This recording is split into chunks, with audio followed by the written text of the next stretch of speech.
સમાચાર રાજકોટથી ભાજપના ઉમેદવાર પરસોત્તમ રૂપાલાની સુરક્ષા વધારાઈ છે। ક્ષત્રિય સમાજના વિવાદને પગલે તેમની સુરક્ષા વધારવામાં આવી છે। રૂપાલાના નિવાસસ્થાને સુરક્ષા ગાર્ડ તૈનાત કરવામાં આવ્યા। પરસોત્તમ રૂપાલાની સાથે પોલીસ બંદોબસ્ત વધારાયો છે। પ્રચાર અને સભા હોય તે વિસ્તારના પોલીસ સ્ટેશનના ઇન્ચાર્જને સુરક્ષાની જવાબદારી સોંપાઈ છે। તો પરસોત્તમ રૂપાલાના નિવેદનને લઈને હવે જે વિરોધ છે, જે આક્રોશ છે એ આસમાને પહોંચી ગયો છે। ક્ષત્રિય સમાજ છે હવે રાજકોટ બેઠક પરથી પરસોત્તમ રૂપાલાની ટિકિટ છે રદ કરવાની માંગ કરે છે। ત્યારે બીજી તરફ હવે ભાજપે પરસોત્તમ રૂપાલાની સુરક્ષા છે એ વધારી દીધી છે। ક્ષત્રિય સમાજના વિવાદને પગલે હવે આ સુરક્ષા છે એ વધારી દેવામાં આવી છે। તેમના નિવાસ સ્થાને સુરક્ષા માટે બંદોબસ્ત ગોઠવી દેવાયો છે। સુરક્ષા ગાર્ડ છે તેમને તૈનાત કરી દેવામાં આવ્યા છે અને આ સાથે જ પરસોત્તમ રૂપાલાની સાથે તેમની સાથે પોલીસ બંદોબસ્ત પણ વધારાયો છે। જ્યાં પણ તેમના કાર્યક્રમો હશે, પ્રચાર હોય, સભા હોય, એ વિસ્તારમાં પણ પોલીસ સ્ટેશનના ઇન્ચાર્જને સુરક્ષાની જવાબદારી છે એ સોંપી દેવાઈ છે।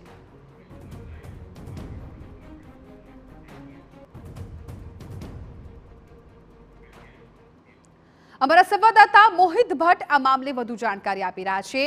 મોહિત, પરસોત્તમ રૂપાલાના આ એક નિવેદનથી રાજવી પરિવાર છે, આખો રાજવી સમાજ છે એમાં આક્રોશ છે। આક્રોશ ખૂબ વધી રહ્યો છે, હજુ પણ શમે તેવું નથી લાગતું। આ વચ્ચે હવે રૂપાલાની સુરક્ષામાં વધારો કરાયો છે।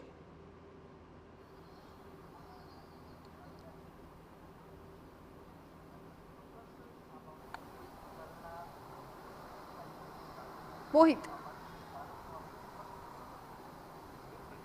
સ્પષ્ટપણે પરસોત્તમ રૂપાલા દ્વારા જે રીતે એક સામાજિક કાર્યક્રમમાં નિવેદન આપવામાં આવ્યું અને ત્યારબાદ ક્ષત્રિય સમાજમાં એક પ્રકારનો આક્રોશ છે તે જોવા મળ્યો છે અને તેને આધારે જ હવે પોલીસ અને વહીવટી તંત્ર છે તે પણ એલર્ટ થઈ ગયું છે।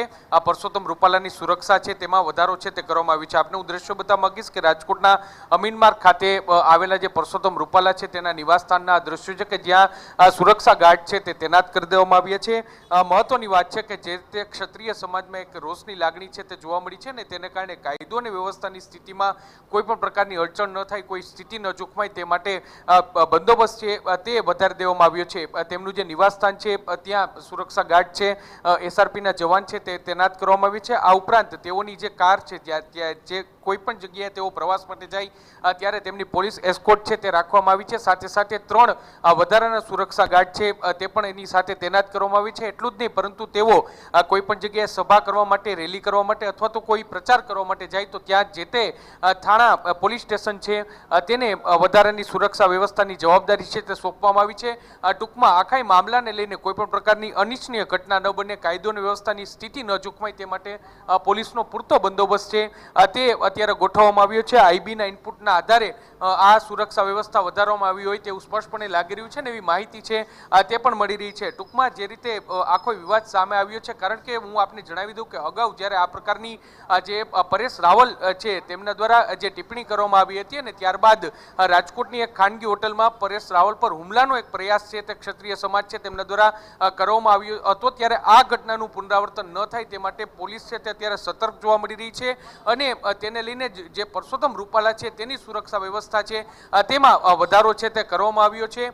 જ્યાં સુધી આ વિવાદ ન સમે ત્યાં સુધી આ પ્રકારનો બંદોબસ્ત છે તે રહે તેવી પણ પૂરી શક્યતા છે તે અત્યારે જોવા મળી રહી છે। એક તરફ આ વિવાદ છે તે આખો પૂરો થાય તે માટે ભાજપ દ્વારા ડેમેજ કંટ્રોલ છે તે કરવામાં આવી રહ્યું છે। ક્ષત્રિય સમાજના આગેવાનો સાથે વાટાઘાટો કરવામાં આવી રહી છે, પરંતુ આ વિવાદને લઈને કોઈ અનિચ્છનીય બનાવ ન બને તેની તમામ પ્રકારની તકેદારી છે તે રાખવામાં આવી રહી છે। જી બિલકુલ મોહિત, આભાર સમગ્ર માહિતી બદલ। તો અત્યારે પરસોત્તમ રૂપાલા નિવાસ સ્થાને સુરક્ષા બંદોબસ્તમાં વધારો કરી દેવામાં આવ્યો છે। ભાજપના ઉમેદવાર પરસોત્તમ રૂપાલા કે જેમનું એક નિવેદન અને હવે ક્ષત્રિય સમાજમાં રોષ છે અને આ રોષને જોતા હવે તેમની